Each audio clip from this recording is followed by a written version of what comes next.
Hello everyone, ছোট ভাইয়ের নতুন ভিডিওতে তোমাদের সকলকে জানাই স্বাগতম। আবারও একটি আরবি ক্যালিগ্রাফি নিয়ে চলে আসলাম। আজকের ভিডিওতে তোমাদের সাথে এই আরবি ক্যালিগ্রাফির সম্পূর্ণ ডিটেলস নিয়ে আলোচনা করা হবে, একেবারে ক্যানভাস প্রস্তুত থেকে একেবারে ফাইনাল টাচ পর্যন্ত। তো পুরো ভিডিওটা মনোযোগ সহকারে দেখবে এবং ভিডিও ভালো লাগলে অবশ্যই লাইক, কমেন্ট, সাবস্ক্রাইব করে পাশে থাকবে। আর যারা ফেসবুক থেকে দেখছো তারা অবশ্যই ফলো দিয়ে পাশে থাকবে। তো বন্ধুরা, চলো কথা না বাড়িয়ে ভিডিওটা শুরু করা যাক।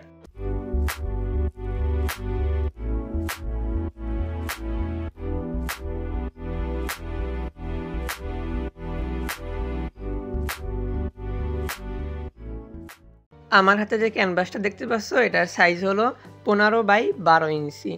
তো শুরুতেই আমি এটা পলিথিন ভালোভাবে সারিয়ে নিব। সারিয়ে নেওয়ার পরে এটাকে প্রস্তুত করতে হবে। প্রস্তুত করার জন্য প্রথমে সিরাজ কাগজ নিতে হবে। তোমাদেরকে কিন্তু আমি ক্যানভাস প্রস্তুতের ভিডিওটা আগের দিনে দিয়ে দিয়েছিলাম। তোমরা চাইলে ওখান থেকে একেবারে ডিটেলসে দেখতে পারো যে কীভাবে একটা ক্যানভাস প্রস্তুত করতে হয় একটা প্রফেশনাল আর্ট করার জন্য।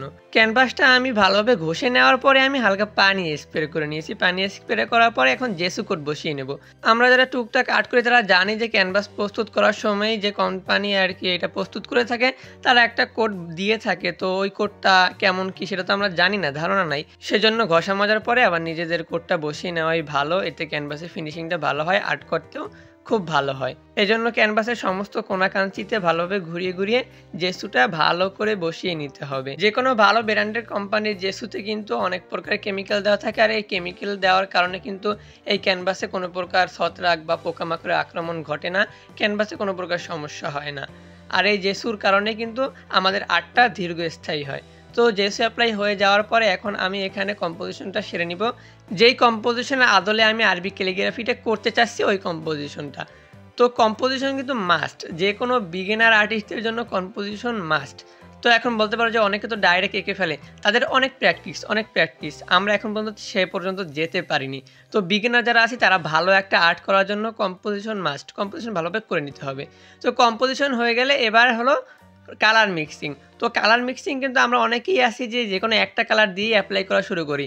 তো সেটা না, আমরা একটা মূল কালার বের করে নিতে হবে যে এই কালারটা দিলে ফুটবে।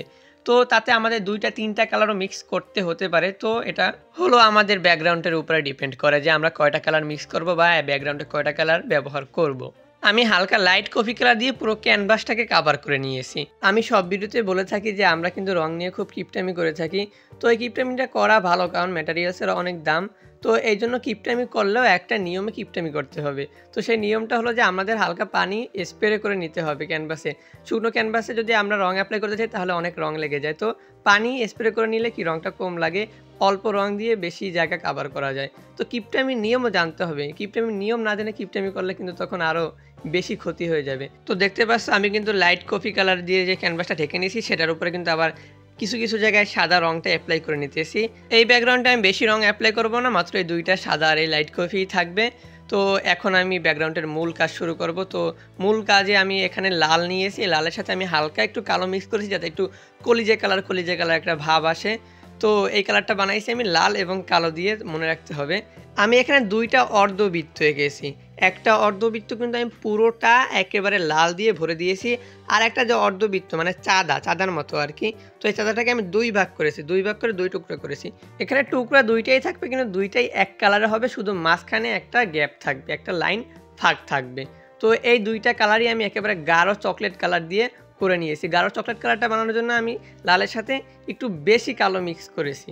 আর এরই মাধ্যমে আমার ব্যাকগ্রাউন্ড কমপ্লিট হয়ে গেছে। এখন আমি এখানে ট্যাপ দিয়ে চারপাশ থেকে আটকে নিয়েছি যাতে আমার কালারগুলো বাইরে চলে না যায়। ট্যাপগুলো উঠিয়ে নিয়ে গেলে একেবারে একটা লেভেলে চলে আসে। তো এখানে আমি আরবি লেখার আদলে কিছু নকশা এঁকে নিতেছি। আর এই নকশাটা আঁকা হয়ে গেলে কিন্তু আমাদের পুরো ক্যালিগ্রাফি কমপ্লিট হয়ে যাবে। তো বন্ধুরা, কথা বলতে বলতে কিন্তু আমাদের আর্ট পুরো কমপ্লিট হয়ে গেছে। এখন তোমরা দেখবা আমার আর্টের ফাইনাল লুক। আর বন্ধুরা, আজকের ভিডিওটা কিন্তু এই পর্যন্তই। ভিডিওটা ভালো লাগলে অবশ্যই লাইক, কমেন্ট, সাবস্ক্রাইব করে পাশে থাকবে এবং নিজের খেয়াল রাখবে, সুস্থ থাকবে এবং ছোট ভাই চ্যানেলের পাশে থাকবে। আল্লাহ হাফেজ।